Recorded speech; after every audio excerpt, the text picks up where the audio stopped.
یہ حال کہ مسجد میں آنے سے پہلے اس کی انتڑیوں نے قل ہو اللہ پڑھنی شروع کر دی تھی. یعنی ابھی وہ مسجد میں پہنچا نہیں تھا کہ اس کا بھوک کی شدت سے یہ حال تھا کہ جسے ہم جو ہے وہ محاورتاً کہتے ہیں انتڑیوں کا قل ہو اللہ پڑھنا، یعنی پیٹ میں بل پڑنے شروع ہو جاتے ہیں بھوک سے. تو اس کی یہ حالت تھی. جب اس نے دیکھا کہ مرزا کسی طرح اس پہلو پر نہیں آتا، یعنی جب کلیم کو یہ اندازہ ہو گیا کہ مرزا تو اس موضوع پہ بات ہی نہیں کرے گا، کھانے کے بارے میں پوچھے گا ہی نہیں، اس کو اندازہ ہو گیا اچھے سے کہ اس پہلو پر نہیں آئے گا، یہ اس پہلو پر بات نہیں کرے گا، اور عنقریب تمام شب کے واسطے رخصت ہوا جاتا ہے، یعنی پوری رات کے لیے یہ تو رخصت ہو رہا ہے، یہ تو چلا جائے گا اب، اور یہ پھر صبح ہی شکل دکھائے گا. تو بیچارے نے بغیرت بن کر خود ہی کہہ دیا کہ سنو یار، میں نے کھانا بھی نہیں کھایا. مرزا آگے سے کس قدر چالاکی اور عیاری سے کہتا ہے سچ کہو، نہیں جھوٹ، بہکاتے ہو. یعنی وہ کیا کہنا چاہ رہا ہے کہ اگر وہ شخص جو اس کا دوست ہے وہ اس بات پر شرمندہ ہو جائے تو وہ جو ہے مرزا ظاہر دار بیگ اس کو کھانا بھی نہ کھلانا پڑے. تو وہ کہتا ہے نہیں نہیں نہیں، تم سچ بتاؤ، نہیں نہیں تم جھوٹ بول رہے ہو، بہکا رہے ہو، ایسا نہیں ہو سکتا. کلیم کہتا ہے تمہارے سر کی قسم میں بھوکا ہوں. مرزا کہتا ہے تو مرد خدا آتے ہی کیوں نہ کہا. یعنی آپ اس کی چرب زبانی کا اندازہ لگائیں کہ وہ کہیں بھی کسی بات کو اپنی طرف آنے ہی نہیں دے رہا. وہ بہت چالاکی سے ہر بات کو یا تو حالات کے پہ ڈال دیتا ہے یا خود کلیم کے سر ہی منڈ دیتا ہے. کہتا ہے کہ مرد خدا، اللہ کے بندے، تم نے آتے ہی کیوں نہ کہا. اب بھلا کوئی مہمان ایسا بھی ہوتا ہے، کسی بھی حالت میں کوئی نکلے، کیا کوئی ایسا بھی ہوتا ہے جو آتے ہی آ کے بیٹھتے ہی کہے کہ مجھے بہت بھوک لگی ہے، مجھے کھانا کھلاؤ؟ کوئی بھی نہیں کہتا. گھر والے کا فرض ہوتا ہے کہ وہ پوچھے. لیکن وہ کیا کہہ رہا ہے کہ تم نے آتے ہی کیوں نہ کہا. اب اتنی رات گئی، کیا ہو سکتا ہے دکانیں سب بند ہو گئیں، اور جو ایک دو کھلی بھی ہیں تو باسی چیزیں رہ گئی ہوں گی. یعنی پرانا کھانا پر جو پچھلے وقت کا پکا ہوا کھانا ہوگا وہ پڑا ہوا ہوگا، اور وہ تو باسی ہو چکا ہوگا اور اس میں کوئی ذائقہ نہیں ہوگا، یا ہو سکتا ہے خراب ہو گیا. تو کہتا ہے کہ باسی چیزیں رہ گئی ہوں گی جن کے کھانے سے فاقہ بہتر ہے. بجائے اس کے کہ مہمان کو کچھ کھانے کے لیے دے، وہ کہتا ہے کہ ایسی چیزیں جو اس وقت ملیں گی ان کو کھانے سے بہتر ہے کہ بھوکا رہ لیا جائے. فاقے سے مراد ہوتی ہے خالی پیٹ رہنا، بھوکا رہنا. تو کہتا ہے کہ اس سے بہتر ہے کہ فاقے سے رہ لیا جائے. گھر میں آج آگ تک نہیں سلگی. اب وہ جو بازار سے لانے کی بات کر رہا ہے تو ظاہر ہے سننے والے کے ذہن میں سوال یہ اٹھے گا کہ تمہارے اپنے گھر میں کھانا نہیں بنا تھا کیا؟ اور کیا اتنا بھی میسر نہیں ہے کہ ایک مہمان کو کھانا کھلا دیا جائے؟ تو وہ چونکہ پہلے ہی اپنی بیوی کی اس کی جو بیماری ہے اس کے بارے میں بتا چکا ہے، تو وہ اس کو بہانہ بناتے ہوئے کہتا ہے کہ گھر میں آج آگ تک نہیں سلگی، یعنی آگ بھی نہیں جلی. مگر ظاہراً تم سے بھوک کی سہار ہونی مشکل معلوم ہوتی ہے. ابھی تو کہہ رہا تھا کہ جھوٹ، بہکاتے ہو، سچ کہو، کھانا تم نے کھایا ہوگا، اور اب کہہ رہا ہے کہ ظاہراً یعنی ظاہری حالت سے تمہاری یہ مجھے اندازہ ہو رہا ہے کہ تم سے بھوک کی سہار نہ ہوگی. سہارنا یعنی برداشت کرنا، یعنی تم سے بھوک برداشت نہیں ہوگی. دیوے اشتہا کو زیر کرنا بڑی ہمت والوں کا کام ہے. اب یہاں بھی اس نے ہلکا سا جو ہے وہ ایک کہنا چاہیے کہ طنز کیا ہے کلیم پر کہ صبر والے لوگ ہوتے ہیں جو بھوک کو برداشت کر لیتے ہیں. تو دیوے اشتہا کو زیر کرنا، دیو جو ہے وہ کہتے ہیں جن کو یا بھوت کو، اور اشتہا کا مطلب ہوتا ہے بھوک.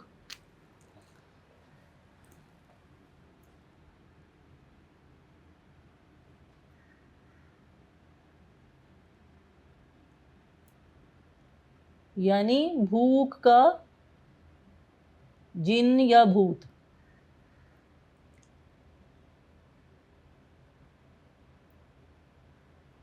آپ دیو بھی کہہ سکتے ہیں. تو یہ جو بھوک ہے یہ واقعی برداشت کرنا بہت مشکل ہوتا ہے. انسان اگر کئی وقت اس کو کھانا نہ ملے تو اس کے لیے برداشت کرنا مشکل ہو جاتا ہے. تو وہ کہہ رہا ہے کہ اس کو زیر کرنا یعنی اس پر قابو پانا بڑی ہمت والوں کا کام ہے، یعنی بہت حوصلے والوں کا کام ہے. پھر سوچ کر کہتا ہے ایک تدبیر سمجھ میں آتی ہے، یعنی ایک ترکیب میرے ذہن میں آئی ہے. وہ یہ کیا ترکیب اس کے ذہن میں آئی ہے کہ جاؤں اور چھدامی بھڑبھونجے کے ہاں سے گرم گرم خستہ چنے کی دال بنوا لاؤں. اب یہاں پہ یاد رکھیے گا ایک بھڑبھونجے کا ذکر ہوا ہے، اس کا نام چھدامی ہے. بھڑبھونجا کہتے ہیں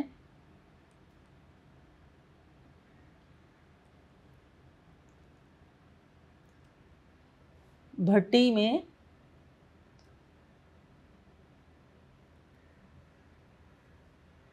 چنے بھوننے والا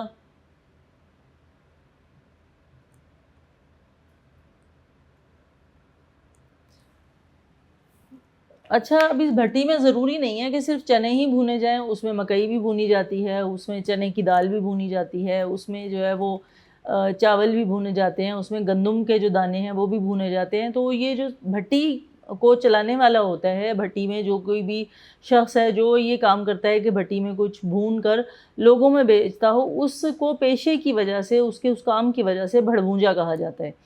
اور جو وہ بھڑبھونجا ہے اس کا نام یاد رکھیے گا، اس کا نام چھدامی ہے۔ آپ سے ایم سی کیوز میں اگر پوچھ لیا جائے تو یہ نام آپ کے ذہن میں رہنا چاہیے۔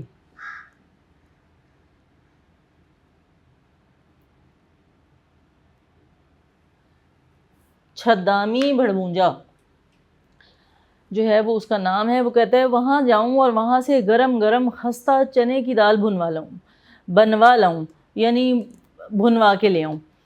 خستہ کہتے ہیں کرسپی کو، جو تازی بھنی ہوئی دال ہوتی ہے اس کو جب ہم کھاتے ہیں تو وہ بہت خستہ ہوتی ہے اور وہ آرام سے ٹوٹ جاتی ہے اور اچھی لگتی ہے۔ کہتا ہے بس ایک دھیلے کی تم کو مجھ کو دونوں کو کافی ہوگی۔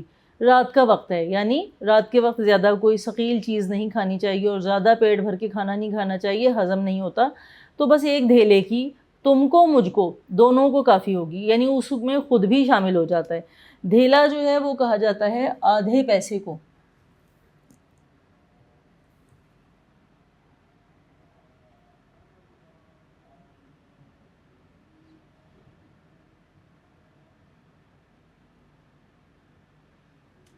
ایک پیسے میں، ایک آنے میں بلکہ 100 پیسے ہوا کرتے تھے۔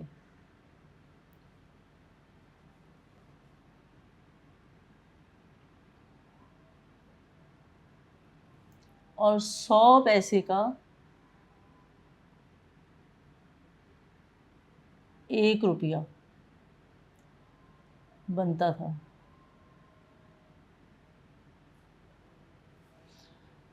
تو یہ چونکہ ظاہر ہے یہ 1 ڈیڑھ صدی پہلے کی بات ہے، تو اس وقت جو ہے وہ ایک جو روپیہ ہے اس کی بھی آگے تقسیم ہوتی تھی، اور اس میں 1 روپے میں 100 پیسے ہوا کرتے تھے، اور پیسے کی بھی آگے تقسیم تھی، اور دھیلا جو ہے وہ 1 پیسے کا آدھا حصہ، یعنی آدھا پیسہ جو ہے اس کو دھیلا کہا جاتا تھا۔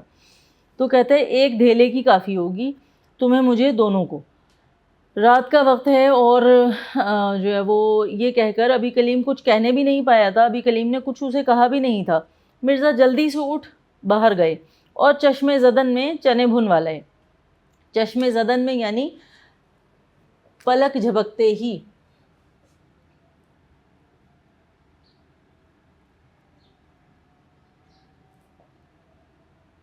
یہ بھی فارسی زبان کا لفظ ہے جس کا مطلب ہے پلک جھپکنے میں۔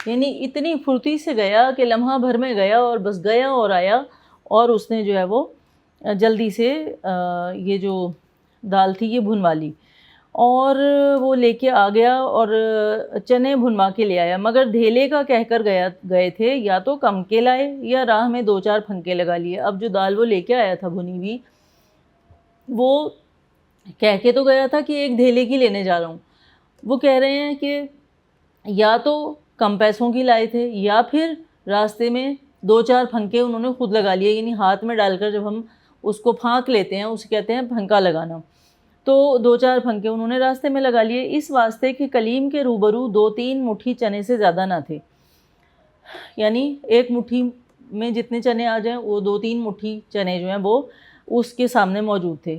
مرزا نے کہا اب وہ جو ہے دال اس کو کھلا رہا ہے، بھنی ہوئی دال رات کے کھانے میں، اور اس کی تعریفیں کرتا جا رہا ہے اور اس کو ایسے دکھا رہا ہے جیسے پتہ نہیں وہ کیا من و سلوہ جو ہے وہ اس کو کلیم کو کھلا رہا ہے۔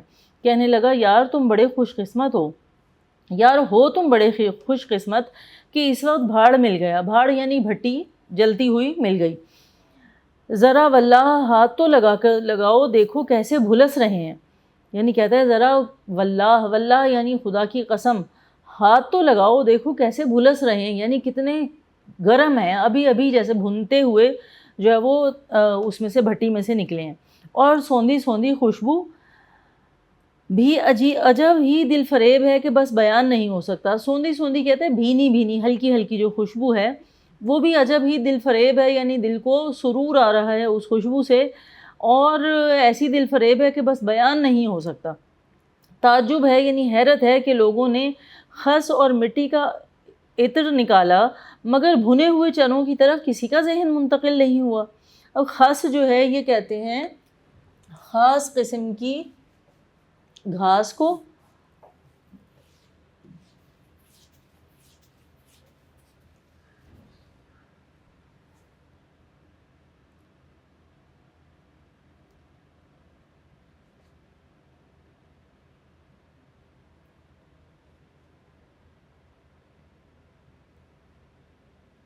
خاص قسم کی خوشبودار گھاس ہوتی ہے یہ۔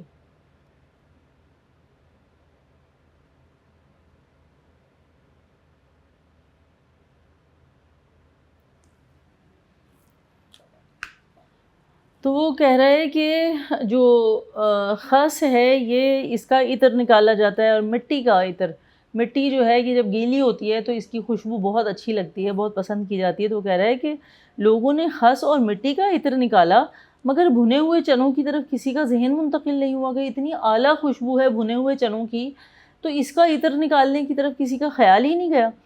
کوئی فن ہو کمال بھی کیا چیز ہے، دیکھیے اتنی تو رات گئی ہے مگر چھدامی کی دکان پر بھیڑ لگی ہوئی ہے۔ بھیڑ یعنی لوگوں کا ہجوم موجود ہے چھدامی کی دکان پر چنے لینے کے لیے، یعنی وہ چنوں کو بھوننے میں جو ہے وہ اتنا اس فن میں مہارت رکھتا ہے کہ رات اتنی زیادہ ہو گئی مگر لوگوں کی بھیڑ وہاں پر موجود ہے۔ پھر کہتا ہے کہ بندے نے باتحقیق سنا ہے، یعنی تصدیق کی ہے اس بات کی، اور یہ بات ثابت ہوئی ہے کہ حضور والا کے خاصے میں چھدامی کی دکان کا چنا بلا ناغہ لگ کر جاتا ہے، یعنی جو وہاں کے نواب صاحب ہیں ان کے خاصے میں، خاصہ کہتے ہیں وہ چنا ہوا کھانا، خاص طور پر جو کسی نواب کے لیے، کسی بادشاہ کے لیے کسی وقت کا جو کھانا ہے اس میں طرح طرح کی بہت مزیدار اور اچھی چیزیں بنا کر قسم قسم کے کھانے جو ہیں وہ رکھے جاتے ہیں، اس کو خاصہ کہا جاتا ہے۔ تو کہتے ہیں کہ ان کے جو حضور والا کا جو خاصہ ہے اس میں چھدامی کی دکان کا چنا بلا ناغہ لگ کر جاتا ہے، یعنی اس دسترخوان میں چھدامی کی دکان کے جو چنے ہیں وہ بھی خاص طور پہ اس میں ضرور رکھے ہوئے ہوتے ہیں، بلا ناغہ ہوتے ہیں، یعنی کسی دن ایسا نہیں ہوتا کہ وہ چھدامی کے جو چنے ہیں وہ ان کے اس خاصے میں شامل نہ ہوں، یعنی کھانے میں ان کو اس چنوں کا جو ہے وہ ایک حصہ اس میں شامل نہ کیا گیا ہو۔ اور اس کے بعد کہتا ہے اور واقعی میں آپ ذرا غور سے دیکھیے کیا کمال کرتا ہے کہ بھوننے میں چنوں کو سڈول بنا دیتا ہے۔ سڈول کا مطلب ہوتا ہے گول، ایک جیسا گول، تو وہ اب اس کے بھوننے کی تعریفیں کر رہا ہے کہ بھوننے میں چنوں کو ایک جیسا سڈول بنا دیتا ہے۔ بھائی تمہیں میرے سر کی قسم، سچ کہنا ایسے خوبصورت خوش قطع سڈول چنے تم نے پہلے بھی کبھی دیکھے تھے؟ خوش قطع سے مراد ہوتے ہیں اچھی بناوٹ والے، خوش شکل۔ سڈول یعنی گول، ایک جیسے، یعنی کہ اتنے خوبصورت اور خوش شکل اور خوش قطع چنے تم نے پہلے بھی کبھی دیکھے تھے؟ دال بنانے میں اس کو یہ کمال حاصل ہے کہ کسی دانے پر خراش تک نہیں۔ خراش کہتے ہیں جب ہم کہیں پہ کوئی کھڑینچ لگ جائے، ہلکا سا کہیں سے کوئی چھل جائے تو وہاں پہ جو ایک لائن پڑ جاتی ہے اس کو خراش کہا جاتا ہے۔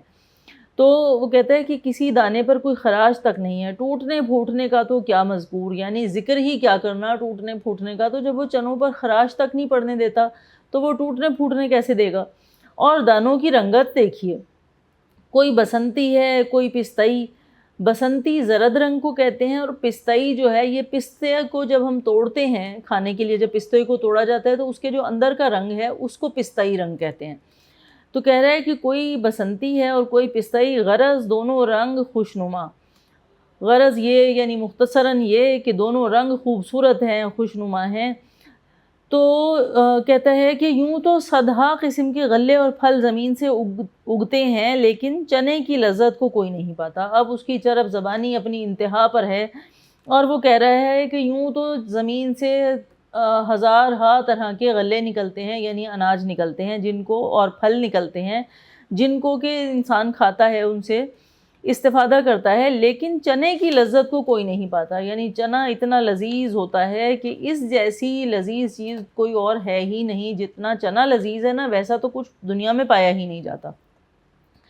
غرض یعنی مختصراً یہ کہ مرزا نے اپنی چرب زبانی سے، چرب زبانی کہتے ہیں لچھے دار باتیں، چکنی چپڑی باتیں، ان سے چنوں کو، وہ جو چھدامی کے بھنے ہوئے چنے تھے، ان کو گھی کی تلی دال بنا کر اپنے دوست کلیم کو کھلایا۔ یعنی اس نے ایسا ظاہر کیا کہ جیسے یہ کوئی دیسی گھی میں وہ جو ہے تلی ہوئی کوئی دال ہے جو کہ وہ اس کے سامنے پیش کر رہا ہے۔ اور کلیم کو چونکہ بھوک بہت لگ رہی تھی، تو کلیم بھوکا تو تھا ہی، اس کو بھی ہمیشہ سے کچھ زیادہ ہی مزیدار معلوم ہوئے۔ چنے جو تھے وہ ان کی بات کر رہے ہیں کہ اس کو بھی معمول سے کچھ زیادہ ہی مزیدار معلوم ہوئے۔ مرزا نے گھر جا کر ایک میلی دری اور ایک کثیف سا تکیہ بھیج دیا۔ اب گرمی کا موسم تھا، تو دری جو ہے وہ بچھانے کے لیے استعمال ہوتی ہے، سوتی اور موٹی دری ہوتی ہے، جو کہ پرانے زمانے میں اور شاید اب بھی دور دراز علاقوں میں، گاؤں دیہاتوں میں لوگ جو ہیں وہ ہاتھ سے اس کو کھڈی پر بنتے ہیں، اور وہ ایک موٹی سی دری ہوتی ہے جس کو ہم جو ہے وہ چارپائی پہ بچھا لیتے ہیں یا فرش پہ بچھا لیتے ہیں، وہ کیونکہ سوتی ہوتی ہے اس لیے اس پہ گرمی نہیں لگتی۔ تو اس کو وہ کہہ رہے ہیں کہ اس نے ایک میلی دری، یعنی پرانی سی میلی دری، وہ بھی صاف ستھری نہیں تھی، اور ایک کثیف یعنی گندا میلا سا تکیہ بھیج دیا۔ دو ہی گھڑی میں، یعنی 2 لمحوں میں، یعنی تھوڑی ہی دیر میں، آپ یوں کہہ سکتے ہیں کہ ذرا سا وقت گزرا تھا کہ کلیم کی حالت کا 2 ہی گھڑی میں کلیم کی حالت کا اس قدر متغیر ہونا عبرت کا مقام ہے۔ یعنی یہ جو اس کی چند لمحوں میں کلیم کی جو حالت ہے، جس میں وہ آسمان سے زمین پہ آ گیا، کہاں وہ ایک شریف گھرانے کا، ایک پڑھے لکھے اچھے گھرانے کا، کھاتے پیتے گھرانے کا فرد تھا، اس گھر کا بڑا بیٹا تھا، عزت دار گھر کا تھا، اور گھر والے اس کی عزت کرتے تھے، کہاں وہ مقام اور کہاں یہ کہ وہ یہاں مسجد میں بیٹھوں کے فرش پہ پڑا ہے، گندی دری اور میلے سے تکیے کے اوپر۔ تو یہ جو اس کی حالت میں یہ جو تغیر آیا تھا، یہ جو تبدیلی آئی تھی، یہ عبرت کا باعث تھی، عبرت کا مقام تھا۔ یعنی اس سے اس کو خود کو بھی نصیحت حاصل کرنی چاہیے تھی کہ کہاں، آگے وہ ذکر کر رہے ہیں کہ یا تو خلوت خانہ، یعنی اس کا علیحدہ کمرہ تھا، اور عشرت منزل میں تھا، یعنی ایک بہت اچھا گھر تھا اس کا، جس میں اس کا علیحدہ ایک اپنا رہنے کا کمرہ تھا، اور اب ایک مسجد میں آ کر پڑا، اور مسجد بھی ایسی جس کا تھوڑا سا حال ہم نے اوپر بیان کیا۔ گھر کے الوان نعمت کو لات مار کر نکلا تھا، تو پہلے ہی وقت چنے چبانے پڑے۔ الوان نعمت سے مراد ہے قسم قسم کے کھانے۔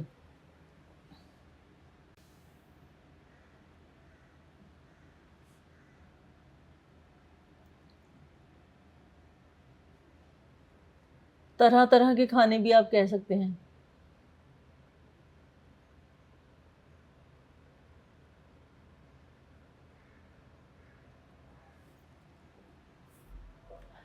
یعنی یہاں پہ کیونکہ ہم نے جیسے ذکر کیا تھا کہ ڈپٹی نذیر احمد کے جو ناول ہیں یہ اصلاحی طرز کے ہیں، تو یہاں پہ وہ اصلاح کس طرح سے کر رہے ہیں کہ ایک اچھے گھر کا جو فرد ہے، کلیم، وہ بری صحبت میں پڑ گیا، اور ایک چرب زبان، مکار، عیار شخص کے ہاتھوں میں وہ جو ہے اس کے ساتھ رہ کر اس کے ہاتھوں میں کھلونا بن رہا ہے۔ اور اس کی جب جو ظاہردار بیگ ہے وہ جب کلیم کے گھر آتا تھا تو خوب اس کی خاطر مدارات ہوتی تھی، اور وہ وہاں پہ ٹھہرتا بھی تھا، مگر آج جب کلیم کو اس سے واسطہ پڑا اور وہ اس کے گھر آیا تو اس پر حقیقت کھلی، اور جب دوسروں کے بھروسے پر انسان اپنے گھر کو، گھر والوں کو اہمیت نہ دے کر گھر کی نعمتوں کو ٹھکرا کر گھر سے نکلتا ہے، تو اس کا یہ انجام ہوتا ہے کہ اسے کچھ ہی دیر کے بعد کیا ہوا ہے کہ ایک مسجد میں گندی سی میلی دری اور کثیف تکیے کے ساتھ اسے بیٹھوں کے فرش پر بیٹھنا پڑ رہا ہے، اس کو وہاں پر رات گزارنی پڑ رہی ہے۔ کھانے میں اس کو کیا ملا ہے؟ چنے، بھنے ہوئے چنے جو ہیں وہ اس کو چبانے پڑ رہے ہیں۔ تو یہ جو ہے یہاں پہ اصلاح کا پہلو یہ ہے کہ اپنے گھر میں اپنے گھر والوں کے ساتھ عزت اور محبت اور خلوص کے ساتھ رہنا چاہیے، اور ان کے اس گھر میں آپ کا جو مقام ہے اس مقام کو دیکھتے ہوئے اپنا کردار ادا کرنا چاہیے، بڑوں کا کہنا ماننا چاہیے، ماں باپ کی نافرمانی نہیں کرنی چاہیے، اور خود سری اختیار کرنے کا انجام کیا ہوتا ہے، یہ سر سید احمد خان یہاں پر بتا رہے ہیں۔ اب وہ کہتے ہیں کہ نہ چراغ ہے، نہ چارپائی، نہ بہن، نہ بھائی، نہ مونس، نہ غمخوار۔ مونس کہتے ہیں انس رکھنے والے کو، یعنی کوئی محبت کرنے والا، یعنی کوئی غم بانٹنے والا، کوئی خیال رکھنے والا، اور نہ کوئی غمخوار ہے، نہ نوکر، نہ خدمتگار۔ اب یہ جو کلیم ہے، یہ جب جس گھر میں رہتا تھا، اس کے ماں باپ کے گھر میں ملازمہ بھی تھی جو کہ گھر کے کام کرتی تھی، اور یعنی آپ اس بات سے یہ اندازہ لگا سکتے ہیں کہ یہ اچھے گھر کا تھا، اور جہاں پہ خدمتگار موجود تھی۔ اب یہ مسجد میں اکیلا ایسے بیٹھا تھا جیسے قید خانے میں حاکم کا گناہ گار، حاکم یعنی بادشاہ کا کوئی گناہ گار ہو، یعنی کوئی ایسا شخص جس سے بادشاہ سلامت کی شان میں گستاخی ہو جائے اور بادشاہ اس کو قید کرا لے، تو بادشاہ کا گناہ گار ہوگا وہ۔ یا پھر قفس میں مرغے نو گرفتار، قفس کہتے ہیں پنجرے کو،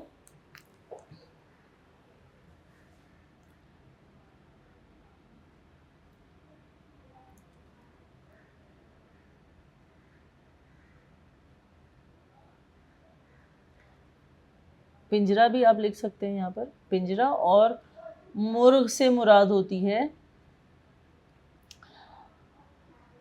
پرندہ،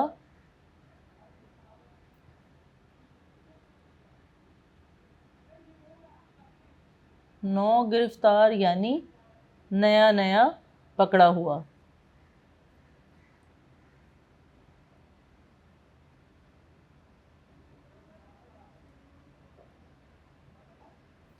یعنی ایک ایسا پرندہ جس کو ابھی شکاری نے پکڑا ہو اور اسے قید خانے میں ڈالا ہو، تو یہ حالت اس وقت کلیم کی تھی۔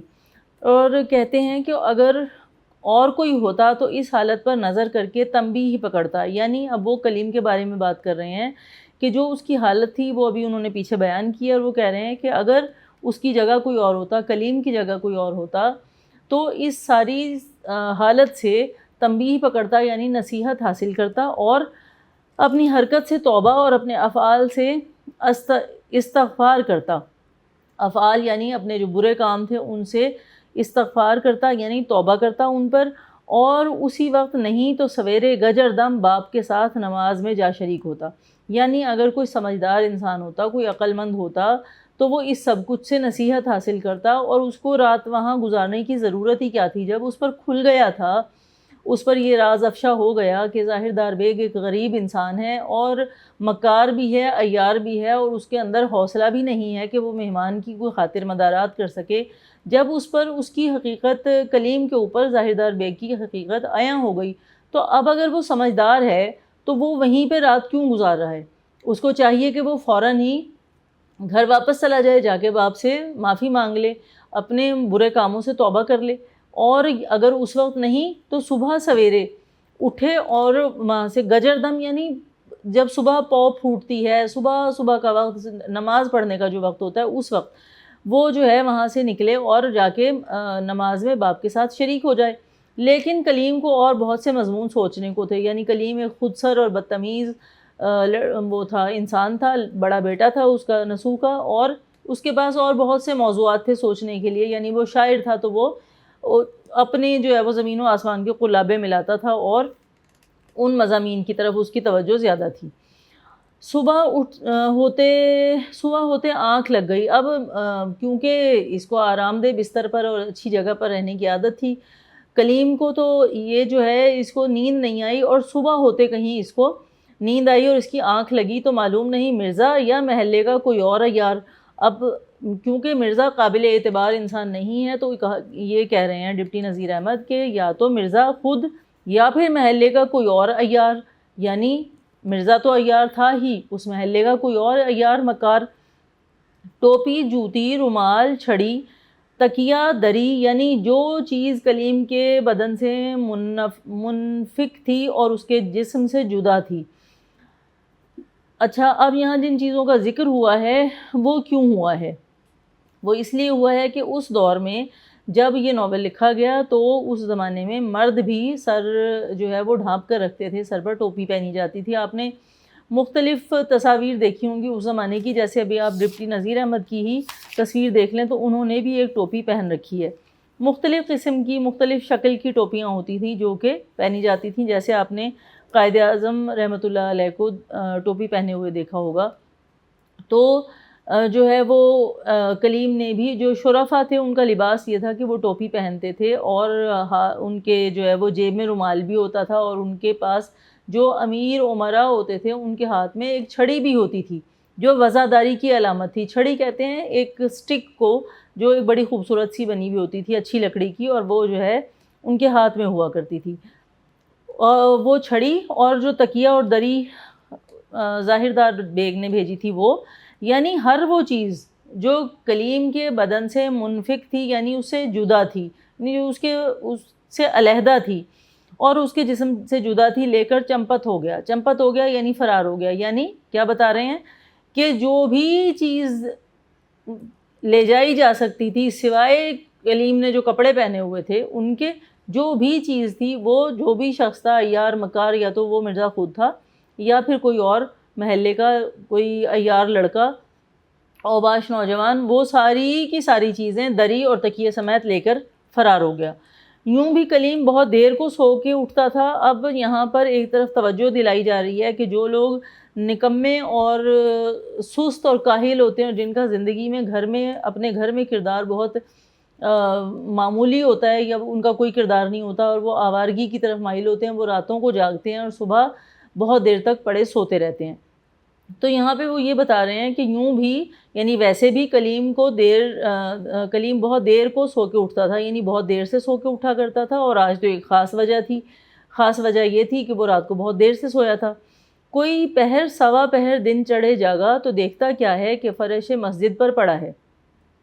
اب چونکہ وہ بہت دیر تک جاگتا رہا تھا، لہٰذا جب اس کی آنکھ کھلی تو اسے پتہ چلا، اس نے دیکھا اپنے آپ کو، دن کا اجالا، سوا پہر دن چڑھ چکا، یعنی دوپہر سے کوئی 2 گھنٹے 3 گھنٹے پہلے، یعنی صبح جو گرمی میں صبح جو ہے وہ کوئی 5 بجے تو سورج نکل آتا ہے، بہت دن چڑھ جاتا ہے، تو کوئی 7 بجے 8 بجے جو ہے وہ کلیم کی آنکھ کھلی تو وہ کیا دیکھتا ہے کہ فرش مسجد پر پڑا ہے۔ اب وہ نیند کی حالت میں اسے یہ بھی یاد نہیں رہا کہ وہ کہاں سویا تھا اور کہاں اٹھا ہے۔ اب جو وہ اٹھتا ہے اور وہ ادھر ادھر غور کرتا ہے کہ وہ کس جگہ پر ہے، تو وہ دیکھتا ہے کہ وہ فرش مسجد پر پڑا ہے، اور نیند کی حالت میں جو کروٹیں لی ہیں تو سیروں گرد کا بھبوت اور چمگادڑوں کی بیٹ کا زماد بدن پر تھپا ہوا ہے۔ اب جو وہاں پہ مٹی تھی، پتہ نہیں کتنے زمانوں سے وہاں پہ صفائی نہیں ہوئی تھی، تو بے تحاشا مٹی وہ ایسے بھبوت کی طرح اس کے اوپر ملی گئی، یعنی جیسے کسی کے اوپر تھوپ دی جائے، سختی سے ایسے چپکا دی جائے۔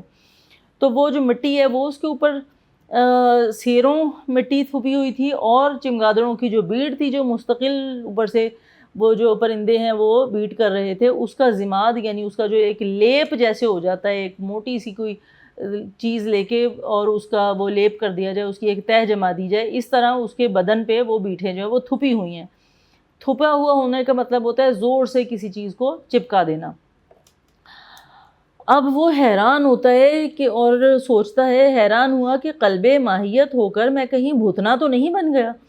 اب وہ یہ دیکھتا ہے کہ اس کی یہ جو اتنی بری حالت ہوئی ہے، اس کے سارے جسم پر گرد ہے، مٹی ہے، اور جو وہ بیٹھے ہیں وہ اس کے اوپر بے تحاشا لگی ہوئی ہیں۔ وہ کہتا ہے کہ کہیں میری جو حالت ہے اس میں کوئی قدرتی طور پر ایسی تبدیلی تو نہیں آ گئی کہ میں انسان سے بھوتنا بن گیا، اتنی بری حالت ہے اس کی۔ مرزا کو ادھر دیکھا ادھر دیکھا، کہیں پتہ نہیں۔ مسجد تھی ویران، اس میں پانی کہاں؟ اب مسجد میں کبھی کوئی اس مسجد میں آیا ہی نہیں تھا، تو اس میں پانی کا بھی کوئی انتظام نہیں تھا، اس میں پانی نہیں تھا۔ صبر کر کے بیٹھ رہا کہ کوئی اللہ کا بندہ ادھر کو آ نکلے تو اس کے ہاتھ مرزا کو بلواؤں اور منہ دھو کر خود مرزا تک جاؤں۔ یعنی وہ یہ انتظار کر رہا تھا کہ کوئی اللہ کا بندہ ادھر سے گزرے مسجد کے سامنے سے، تو وہ اس کو آواز دے کر یا تو مرزا کو بلوا لے یا اس انسان سے کہے کہ مجھے تھوڑا سا پانی دے دو تو میں منہ ہاتھ دھو لوں۔ اور پھر خود مرزا تک جاؤں. اس میں دوپہر ہونے کو آ گئی، یعنی دوپہر کا وقت ہونے کو آ گیا، ادھر سے کوئی نہ گزرا. بارے ایک لڑکا کھیلتا ہوا آیا، یعنی اچانک ایسا ہوا کہ کوئی لڑکا بالا وہاں سے کھیلتا ہوا گزر رہا تھا. وہ کھیلتا ہوا آیا، جوں ہی زینے پر چڑھا. اب بچہ ہے کوئی، وہ کھیلتا ہوا آ رہا ہے، اور یوں ہی وہ اس نے مسجد کی جو سیڑھیاں ہیں، سیڑھیوں کو زینہ کہتے ہیں، سیڑھیوں پر اس نے قدم رکھا اور نظر پڑی کلیم پر. زینے پر چڑھا، کلیم اس سے عرض مطلب کرنے کے لیے لپکا، یعنی یہ جلدی سے یہ اس کی طرف گیا. عرض مطلب کرنے کے لیے یعنی اپنا مدعا بیان کرنے کے لیے. اس نے سوچا میں کوئی انسان نظر آیا مجھے، میں جلدی سے اس کو روکوں اور مرزا کو بلواؤں یا پھر اس سے پانی مانگوں. وہ لڑکا اس کی حیت قضائی دیکھ کر بھاگ کھڑا ہوا. اس کو جو اس کی ظاہری حالت تھی کلیم کی، وہ دیکھ کے اسے اتنا خوف محسوس ہوا، اسے لگا یہ واقعی کوئی جن بھوت ہے، اور اس نے دوڑ لگا دی. حیت قضائی کا مطلب ہوتا ہے برا حلیہ، بہت بری حالت ہونا. خدا جانے اس نے اس کو بھوت سمجھا یا سڑی خیال کیا. اب بھوت کا تو آپ کو پتہ ہی ہے، جنات، جن، بھوت یہ ایک قسم ہے، اور جو سڑی ہے اس کا مطلب ہوتا ہے پاگل یا دیوانہ.